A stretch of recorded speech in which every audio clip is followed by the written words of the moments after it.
المرسلین اما بعد فاعوذ باللہ من الشیطان الرجیم بسم اللہ الرحمن الرحیم الصلاۃ والسلام علیک یا رسول اللہ وعلی آلک واصحابک یا حبیب اللہ الصلاۃ والسلام علیک یا نبی اللہ وعلی آلک واصحابک یا نور اللہ۔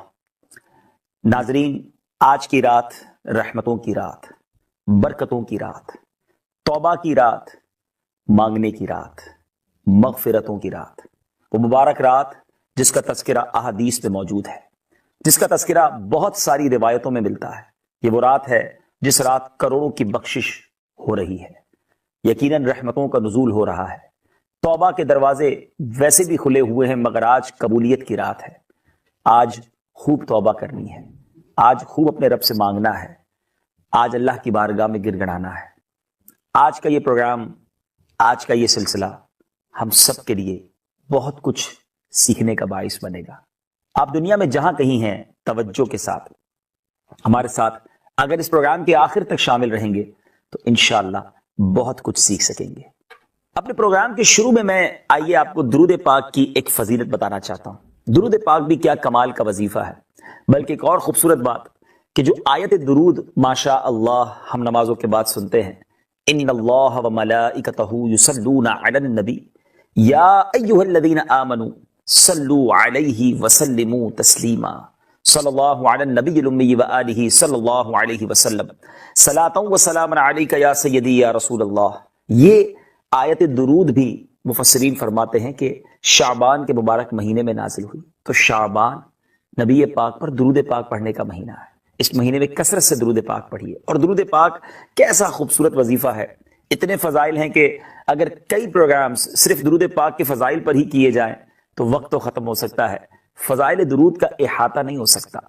بہت خوبصورت حدیث، سرور کائنات صلی اللہ تعالی علیہ وسلم فرماتے ہیں من صلی علیہ صلاۃ واحدۃ، آقا فرماتے ہیں جس نے مجھ پر ایک بار درود پاک پڑھا، رب کریم اس پر 10 رحمتیں نازل فرماتا ہے۔ نبی پاک فرماتے ہیں جو مجھ پر 10 بار درود پاک پڑھے، اللہ تعالیٰ اس پر 100 رحمتیں نازل فرماتا ہے۔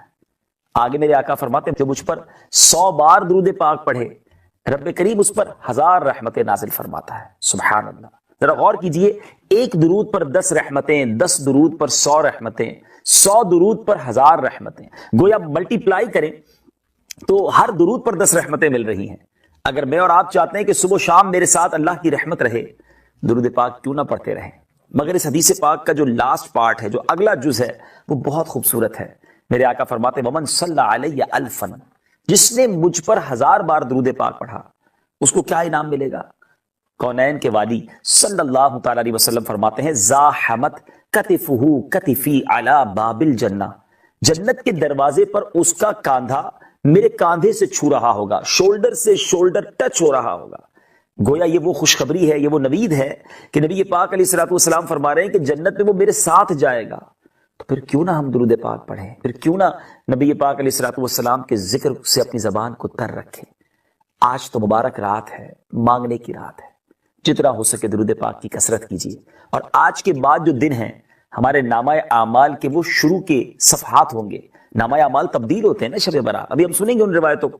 تو اب اپنے اگلے جو دن ہیں وہ اور عبادت میں، اعکاش نفلی روزوں میں، درود پاک میں گزاریں، تاکہ رمضان تک ہم مزید عبادتوں کے عادی بن جائیں اور پھر رمضان کا شاندار استقبال کریں۔ شعبان کا مہینہ کس قدر پیارا ہے، کس قدر امپورٹنٹ ہے کہ ایک حدیث پاک میں پیش کرنا چاہوں گا۔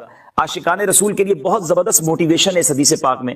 پیارے آقا علیہ الصلوۃ والسلام فرماتے ہیں الشعبان شہری و رمضان شہر اللہ، شعبان میرا مہینہ ہے اور رمضان اللہ کا مہینہ ہے۔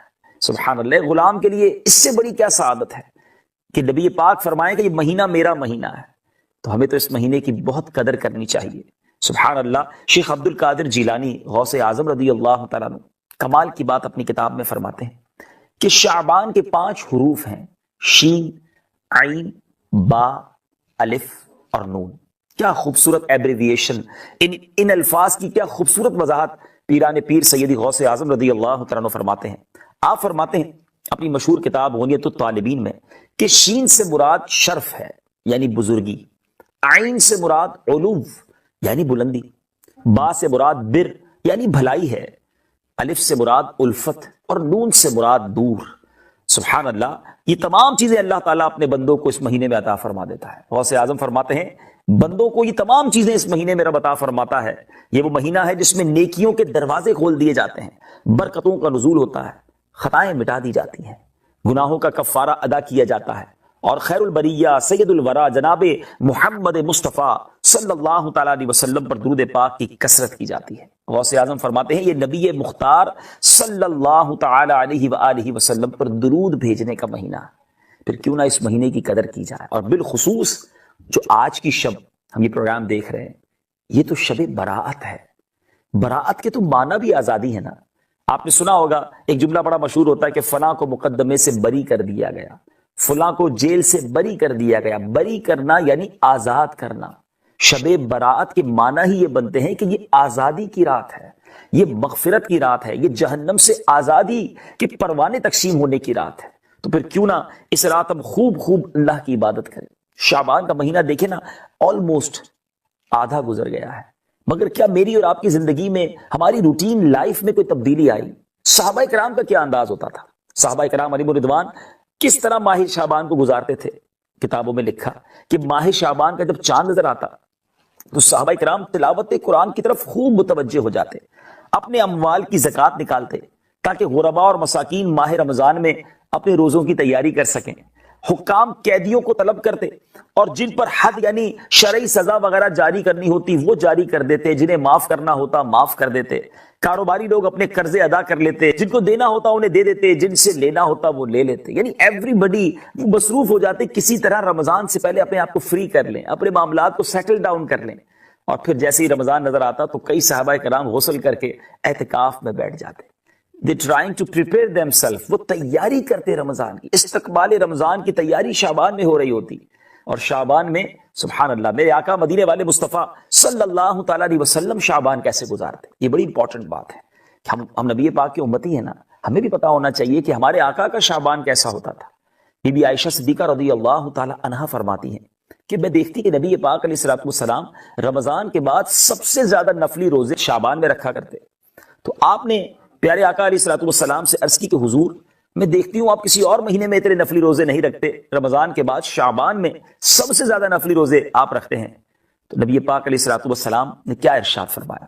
میرے آقا علیہ الصلوۃ والسلام نے فرمایا رجب اور رمضان کے بیچ میں یہ مہینہ ہے، لوگ اس سے غافل ہیں، اس میں لوگوں کے اعمال اللہ رب العالمین کی طرف اٹھائے جاتے ہیں، اور مجھے یہ محبوب ہے کہ میرا عمل اس حال میں اٹھایا جائے کہ میں روزہ دار ہوں۔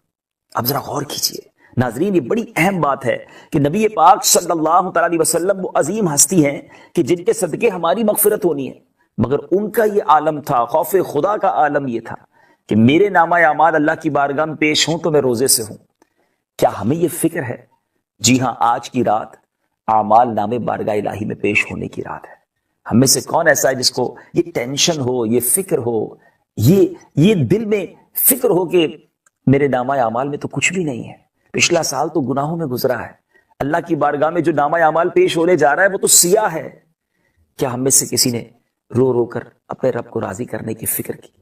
کیا آج توبہ کر کے اللہ کی بارگاہ میں یہ التجا کرنے کی فکر کی کہ مالک جو نامہ اعمال تیرے دربار میں پیش ہو رہا ہے وہ خالی ہے، گناہ ہی گناہ ہے، نیکیاں نہیں ہیں، نیکیاں ہیں بھی تو اس میں اخلاص نہیں ہے۔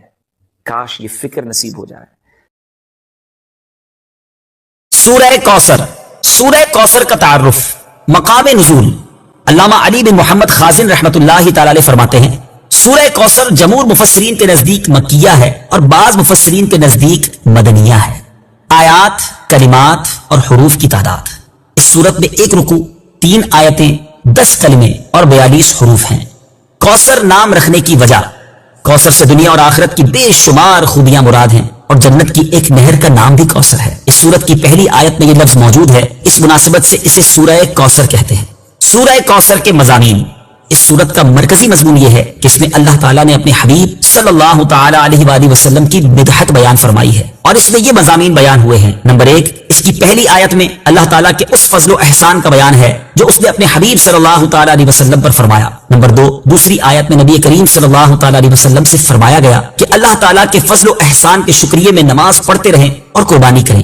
نمبر 3، تیسری آیت میں فرمایا گیا کہ جو اللہ تعالیٰ کے حبیب صلی اللہ تعالی علیہ وآلہ وسلم کا دشمن ہے وہی ہر خیر سے محروم ہے۔ سورہ ماعون کے ساتھ مناسبت، سورہ کوثر کی اپنے سے ماقبل سورت ماعون کے ساتھ مناسبت یہ ہے کہ سورہ ماعون میں کافروں اور منافقوں کی جو صفات بیان کی گئیں ان کے مقابلے میں سید المرسلین صلی اللہ تعالی علیہ وآلہ وسلم کے اوصاف سورہ کوثر میں بیان کیے گئے۔ بسم اللہ الرحمن الرحیم۔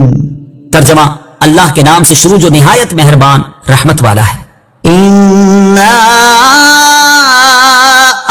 أعطيناك الكوثر فصل لربك وانحر إن شانئك هو الأبتر۔ ترجمہ، اے محبوب بے شک ہم نے تمہیں بے شمار خوبیاں عطا فرمائیں تو تم اپنے رب کے لیے نماز پڑھو اور قربانی کرو، بے شک تمہارا دشمن ہی ہر بھلائی سے محروم ہے۔ أعطيناك الكوثر۔ اے محبوب بے شک ہم نے تمہیں بے شمار خوبیاں عطا فرمائیں۔ تفسیر صراط الجنان میں ہے کوثر کی تفسیر میں مفسرین کے مختلف اقوال ہیں، ان سب اقوال کا خلاصہ یہ ہے کہ اے محبوب بے شک ہم نے تمہیں بے شمار خوبیاں عطا فرمائیں اور کثیر فضائل عنایت کر کے تمہیں تمام مخلوق پر افضل کیا، آپ کو حسن ظاہر بھی دیا